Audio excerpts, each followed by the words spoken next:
Palagi mo bang iniisip ang sasabihin sa'yo ng ibang tao? Nag-aalala ka ba kung ano ang iniisip nila patungkol sa'yo?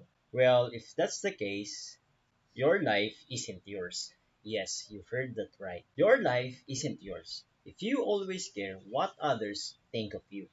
At yan ang ating thoughts to ponder, number 15. Hindi mo masasabing nabubuhay ka sa sarili mo kung palagi mong iniisip kung ano ang sasabihin ng ibang tao sa buhay mo. Stop living the life what others want you to be. Instead, live the life you ought to live. Always remember that you cannot please everyone. Na kahit ano pa ang gawin mo, kahit mabuti pa ang gawin mo, kahit sobrang dami pang kabutihan ang ginagawa mo, meron pa rin masasabi ang iba sa'yo.